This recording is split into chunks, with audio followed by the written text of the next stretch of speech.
दोस्तों, यदि आपका मन अशांत है, मन शांत नहीं रहता,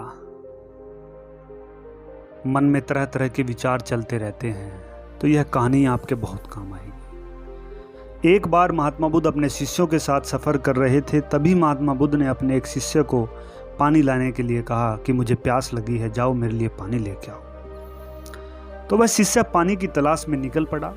थोड़ी दूर जाकर उसको एक छोटी सी नदी दिखाई दी, लेकिन वहाँ कुछ महिलाएं थी जो कपड़े धो रही थी, और उसी समय एक बैलगाड़ी उस नदी को पार कर रही थी। जैसे ही बैलगाड़ी ने नदी को पार किया, नदी का पानी बहुत गंदा हो गया था, क्योंकि निचली सतह ऊपर आ गई थी, पानी में कीचड़ हो गया था। शिष्य बहुत परेशान हुआ कि अब महात्मा बुद्ध को मैं कैसे पानी पिलाऊं। घना जंगल था। उसने कोशिश की कि कुछ और मिल जाए, लेकिन कुछ नहीं मिला, और वह थक हार कर महात्मा बुद्ध के पास वापस आया और सारा वृत्तांत महात्मा बुद्ध को सुनाया। महात्मा बुद्ध ने कहा, वत्स तुम ज़्यादा परेशान मत हो, हम थोड़ी देर यहाँ विश्राम करते हैं। विश्राम करने के बाद महात्मा बुद्ध ने फिर से उस शिष्य को कहा कि जाओ, अब तुम नदी का पानी लेके आओ। शिष्य गया। उसने देखा नदी बिल्कुल साफ हो चुकी थी, सुंदर हो चुकी थी। उसने पानी भरा और पानी लेकर वह महात्मा बुद्ध के पास उपस्थित हुआ।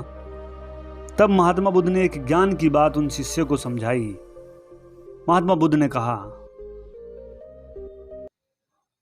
कि हमारे दिमाग में भी, हमारे मन में भी इसी प्रकार के कीचड़ उछलते रहते हैं, जैसे उस नदी में उछले थे। लेकिन तुमने देखा कि थोड़ी ही देर बाद वह नदी का पानी साफ हो गया था, सरल, शांत, सुंदर हो गया था।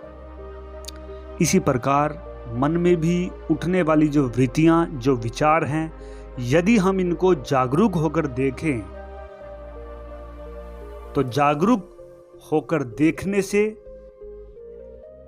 कीचड़ रूपी विचार, जो निरर्थक विचार हैं, जिनका कोई अर्थ नहीं है, वह धीरे धीरे हमारे मन से साफ होने लगते हैं, और हम धर्म की ओर, यानी कि कर्मों के जो जाल हैं, उनसे थोड़ा हटने लगते हैं, कटने लगते हैं, और धर्म की ओर बढ़ना शुरू कर देते हैं।